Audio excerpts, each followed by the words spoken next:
მოგესალმებით მეგობრებო.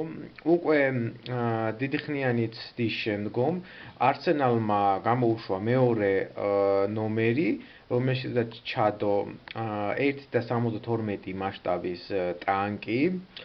ამ ნომერში ჩვენ შეგხვდა გერმანული ტანკი, ლეოპარდი, ლეოპარდის მეორე თაობა, განახლებული ვარიანტი. მე რა თქმა უნდა გამოსვლისთანავე შევიძინე ჟურნალი მოდელთან ერთად. მოდელი ძალიან მომეწონა, თუმცა გარკვეული პრობლემები იყო და მე შემდგომში მოგიყვებით მათ პრობლემებზე. ჟურნალი ტრადიციულად არსენალის სტილში არის. წერია ძირითადი სამხედრო ინფორმაციები, მაგალითად წერია სექსისტული აღლუმი წითელ მოედანზე და აქ იგულისხმება, რომ პირველად წითელი მოედნის სამხედრო ისტორიაში ქალები გამოიყვანეს რუსებმა და ანუ დასავლეთის სამხედრო ექსპერტებმა განაცხადეს ესეთი რაღაცა, რომ ჩვენთანაც გამოდიან, რომ ქალები აღლუმებზეო, მაგრამ შედარებით უფრო მოგრძალებულ ფორმაში არიან. აქ არის რაღაც ტანკების სპორტზე არის საუბარი, ძირითადი ინფორმაციები, აქ არის სამხედრო ზოგადად ინფორმაციები. აქ არის საუბარი ღირსეულ პარტნიორობაზე, ანუ ნატო საქართველოს წვრთნებზე. ძირითადი ფოტოკოლაჟი არის. ეს არის ასევე საერთაშორისო დაფინანსებით აშენებული სასაზღვრო გამშვები პუნქტები. ძირითადი ინფორმაცია, ხო, 26 მაისს 2016 წელს დელტამ შემოგთავაზა ახალი 120 მმ-იანი ნაღმტყორცნი სპეციალურ დაჯავშნულ ავტომობილზე. აი ეს ნაღმტყორცნი არის და აი ეს დაჯავშნულ ავტომობილზეა და როგორც ვიცი მე იმაზე არის საუბარი, მისი მართვა პულტიდან შეიძლება. პირველი აღლუმი 1991 წლის, მე მაშინ ძალიან პატარა ვიყავი, მაგრამ კარგად მახსოვს, ეს იყო ეროვნულ სტადიონზე და ყოველგვარი ტექნიკისა და მძიმე ტექნიკის გარეშე იყო, მხოლოდ ეროვნულმა გვარდიამ ჩაიარა, იმიტომ რომ მაშინ სხვა სამხედრო ქვედანაყოფები არ ყავდა. საპატრულო პოლიციაზეც არის მცირეოდენი სტატია, რეკლამები, ასევე რაღაც მცირეოდენი სტატიები რაკეტსაწინააღმდეგო სისტემებზე. სამხედრო მიმოხილვა ამიერკავკასიის და არა მარტო ამიერკავკასიის, ზოგადად სამხედრო კონფლიქტები. ასევე არის საუბარი ჰიბრიდულ ომზე. ანუ ჰიბრიდული ომი რას ნიშნავს? სადღაც ჩნდებიან ვიღაც ჯარისკაცები და აცხადებენ, რომ ჩვენი ტერიტორია და იწყებენ ტერორისტულ პარტიზანულ მოქმედებებს. ხშირ შემთხვევაში ეს ჰიბრიდული ომი იწყება იმითი, რომ ჩნდებიან ვიღაც შეიარაღებული ხალხი ყოველგვარი სამხედრო სამკლაურებისა და სხვადასხვა დროშების გარეშე. ხო, აი ანონსი ლეოპარდ 2-ის ტანკი ლეოპარდ 2 არსენალში, ჟურნალი 9-ლარად, შექმენი შენი არსენალი. და აი ძირითადად მახასიათებლები ლეოპარდ 2-ის. ლეოპარდ 2 წარმოებული იქნა მეორე მსოფლიო ომის შემდგომ, რადგან გერმანიის ძირითადი ქარხნები, როგორც საავტომობილო, ისე ჯავშანსატანკო იყო განადგურებული და ამიტომაც გერმანელებმა კი არა, ნატოს სარდლობამ გადაწყვიტა ესეთი რაღაცა, რომ რახან უკვე გერმანია ორად იყო გაყოფილი და საბჭოთა კავშირი იწყებდა გერმანიის დემოკრატიული რესპუბლიკის, ანუ კომუნისტური გერმანიის შეიარაღებას და საკუთარი შეიარაღებული ძალების წარმოებას, ამიტომაც ნატოს ქვეყნებმა მისცეს უფლება დასავლეთ გერმანიისთვის შეექმნა საკუთარი სატანკო წარმოება და რა თქმა უნდა დახმარებით დასავლეთისა და შიდა მეცნიერულ კვლევით სამხედრო ბაზებზე შეიქმნა ესეთი დროებით კი არა, შეიქმნა ჯავშან-სატანკო ქარხნები, რომლის საწყობა სხვადასხვა პორშეს ევალა და შეიქმნა ტანკი ლეოპარდ 1, რომელიც სხვადასხვა წლებში ხდებოდა მისი მოდერნიზება, მაგრამ გამოვიდა ლეოპარდ 2, რომელიც დღეს ითვლება ერთ-ერთ ყველაზე უძლიერეს ტანკად. მისი ექსპორტირება ხდება სხვადასხვა ქვეყნებში, მათ შორის ევროპისა და მათ შორის აფრიკის ზოგიერთ ქვეყნებში. ამ მოდელმა გამოიცვალა რამდენიმე თაობა და მინდა გითხრათ ასევე ის, რომ ნატოს ჯარების შემადგენლობაში პროცენტულად ყველაზე მეტი ტანკი ყავს სწორედ გერმანიის ფედერაციულ რესპუბლიკას და უდიდესი ნაწილი სწორედაც ლეოპარდზე არის.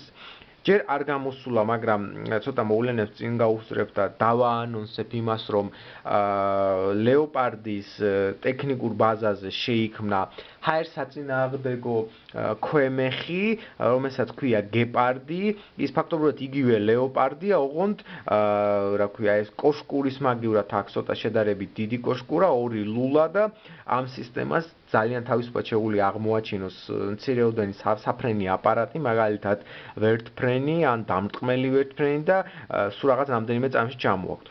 გერმანული ტექნოლოგია, ჩვენ ვერაფერს ვერ გავაწყობთ.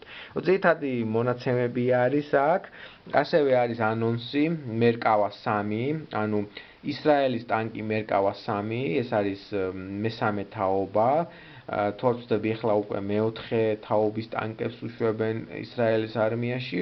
ძალიან დიდი გამოცდილება აქვთ ებრაელებს ტანკწარმოებაში. შემდგომში მოდის უკვე, აი პოსტერი. Noble partner, ანუ ღირსეული პარტნიორი, ნატო საქართველოს საერთო სწავლებები, შესანიშნავი პოსტერია, შესანიშნავი სურათია, ქართული სამხედროები, უახლესი აღჭურვილობით. აქ მოდის საუბარი ზოგადად საბრძოლო ტექნიკაზე, ჩეხურ ტატრაზე. ტატრა არის ერთ-ერთი ცნობილი ფირმა, მოყოლებული სოციალიზმიდან, ის აშენებდა როგორც მძიმე მანქანებს, ტრამვაის, მეტროს და როგორც აღმოჩნდა, ჯავშან ტექნიკასაც და ერთ-ერთი მსხვილი ასე ტექნიკის მსხვილი შემძენი არის ინდოეთი. და ისინი ყიდულობენ სხვადასხვა ჯავშან ტექნიკას. ეს არის ცოტათი ძველი ავტომობილი, ეს არის შედარებით თანამედროვე ჯავშან ტექნიკა. ყველაზე ცნობილი 122 მმ-იანი ზალპური ცეცხლის რეაქტიული სისტემა, რომელიც იყო შეიარაღებაში როგორც გერმანიაში, ისე ჩეხეთში და ისე ზოგიერთ ვარშავის პაქტ ქვეყნებში. საქართველოს კარგად ცნობილი თვითმავალი საარტილერიო დანადგარი დანა, თანამედროვე ჯავშან ავტომობილი, ღია დამტყმელი ავტომობილი ტატრას ბაზაზე, რომელიც სპეციალურად არის დამზადებული ჩეხის სამხედროებისთვის, ავღანეთში სამშვიდობო მისიებში მონაწილეობისთვის. აქ არის საუბარი მეხუთე თაობის ავიაგამანადგურებლებზე, ეს ალბათ უფრო ავიაციის მოყვარულებზე სიამოვნებაა. ავტობილდი, რეკლამა. აქ არის საუბარი ნაირობიში მომხდარ ტერაქტზე 2013-ში მოხდა. და ძალიან წააგავდა ეს ისეთ სასაკლაოს, რომელიც ხშირად ხდება ამერიკის შეერთებულ შტატებში და არა მარტო ამერიკაში, მაგალითად ბრეივიკმა რა გააკეთა მაგალითად ნორვეგიაში. ძირითადი მასალები არის, ხო. აქ არის საუბარი ასევე ტანკ აბრამსზე, აბრამსზე. რატომ ეწოდა ამის სახელი? ამერიკაში არსებობს ტრადიცია, რომ ტანკებს უწოდებენ ცნობილი გენერლების სახელს და ამ შემთხვევაში აბრამსი ატარებს ერთ-ერთი ცნობილი გენერლის სახელს, 4 ვარსკვლავსანი გენერლის სახელს. რაღაც საიდუმლო არქივებზე აქ საუბარი აქ რაქაზე, სირიის ერთ-ერთ ქალაქზე, რომელიც როგორც ხედავთ არის საბრძოლო მოქმედებების ზონა და ხშირად ხდება ესეთი რაღაცა, რასაც ჩვენ ვხედავთ საშინელებათა ფილმებში. რაღაც ზოგადი რეკლამები, ავიაცია კლავინდებურად, საზღვაო ფლოტი, სხვადასხვა სარაკეტო დამტყმელი ტექნიკა. აქ არის საუბარი აირსოფტზე, ვინც არ იცით გეტყვით, რომ აირსოფტი არის სამხედრო თამაში და აქ იარაღის მაგივრად ხმარობენ მრგვალ ბურთულებიან იარაღს, ოღონდ ეს არ გეგონოთ ისეთი იარაღი, ბავშვობაში რომ თამაშობდით პლასმასის იარაღით, ეს არის რკინის იარაღი და რა ქვია, ეს პლასმასის ტყუები არის ძალიან მყარი და ამავდროულად წყლის კონსისტენციაზე დამოკიდებული, რადგან წვიმის მოსვლის ან წყალში მათი ჩაგდების შემდგომ ისინი წყალში ადვილად იხსნება. არსებობს რამდენიმე ჯგუფი Airsoft-ის და ისინი იკრიბებიან ყოველ შაბათ-კვირას, იცმევენ სამხედრო ფორმებს და ასე თამაშობენ და სწავლობენ სამხედრო სტრატეგიას, ტაქტიკას, შეტევას და ასე შემდგომ. არსებობს რამდენიმე ჯგუფი, არიან შედარებით უფრო ორგანიზებული, არიან შედარებით უფრო მოყვარულები. იარაღიც სხვადასხვანაირი არის და მათი ფასი საკმაოდ მაღალი არის.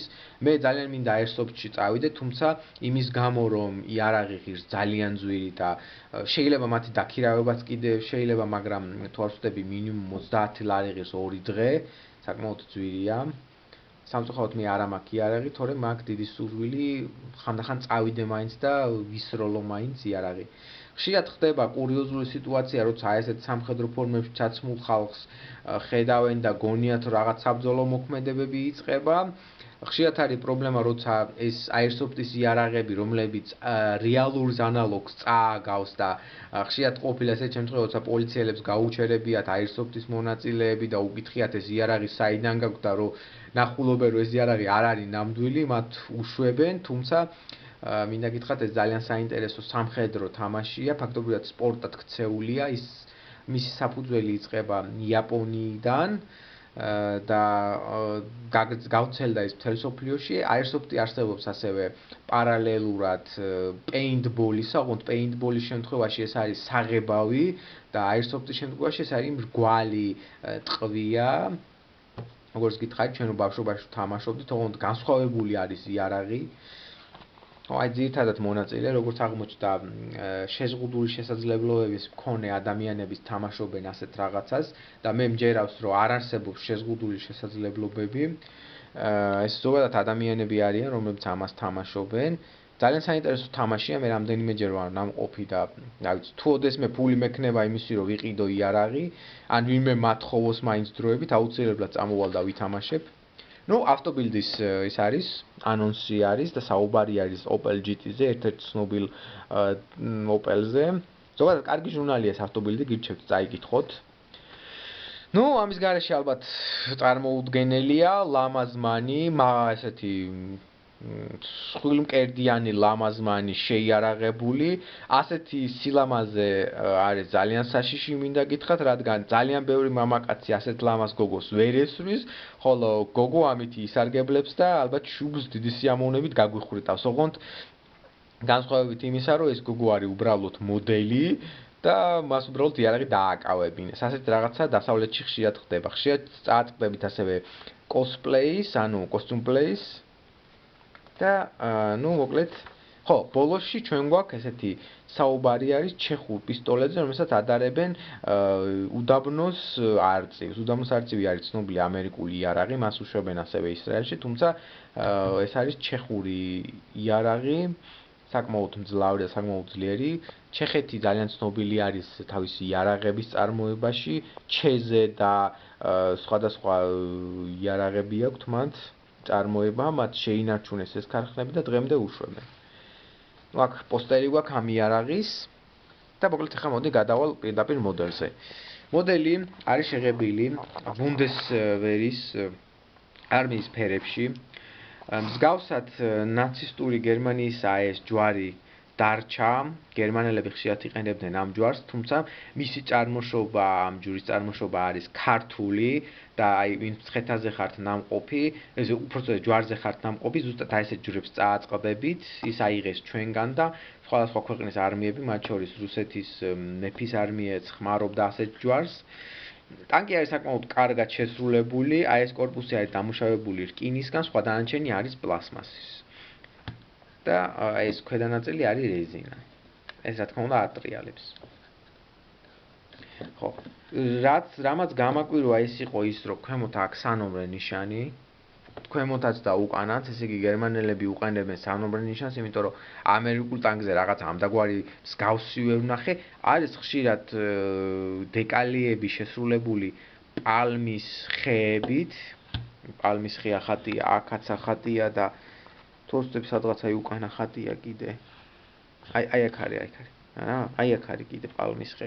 არ ვიცი ეს რატომ არის, იმიტომ რომ არ არის გადაღებილი უდაბნოსფერება, თუმცა გერმანული ტანკები ხშირად გამოიჩინეს თავი აფრიკის კონტინენტზე და მინდა გითხრათ, ჩემი კოშკურა ტრიალებს თლიანად, თუმცა როგორც მე ვიცი, ჩემი მეგობრები უჩივიან იმას, რომ მათი კოშკურა ხშირ შემთხვევაში ერთ ადგილასაა გაჭედებული, ზოგიერთი საერთოდ არ ტრიალებს, მაგრამ ჩემს ლეოპარდს მოუვიდა ესეთი რაღაცა.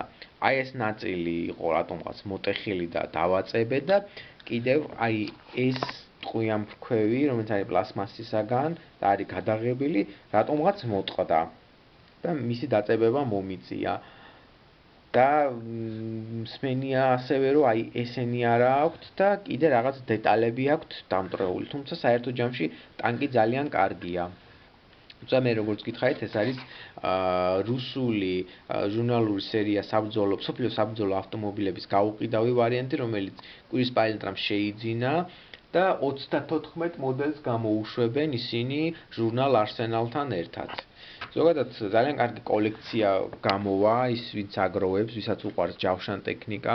აი ეს არის ერთ-ერთი პირველი მოდელი, რომელიც არსენალმა ჩაუშვა წარმოებაში აბრამსი, მეორე არის გეპარდი, მესამე იქნება მერკავა. ძალიან კარგი ჟურნალი არის, შეიძინეთ თუ ძალიან გიყვართ სამხედრო ტექნიკა და აგროვებთ ამდაგვარ რაღაცებს. ჩემი რეკომენდაცია იქნება, რომ გამოსვლისთანავე შეიძინონ, რადგან არის საშიშროება იმისი, რომ გადამყიდველება ისინი შეიძინონ და 9 ლარი იქცე, შემდგომ 25 ლარად ან 30 ლარად და მე ინანებთ ამას. ამიტომაც გამოსვლისთანავე აუცილებლად შეიძინეთ, მეგობრებო, ვისაც გიყვართ. ეს იყო ჩემი კიდევ ერთი განხილვა. შემდეგში რაიმე კიდე საინტერესო შემოგთავაზებთ. რა თქმა უნდა, გავაგრძელებ განხილვას როგორც ამ ტანკებისას, ისევე სხვადასხვა ავტომობილებისას. მოკლედ დაგემშვიდობებით შემდეგისთვის, ძალიან გამიგრძელდა საუბარი. ნახვამდის.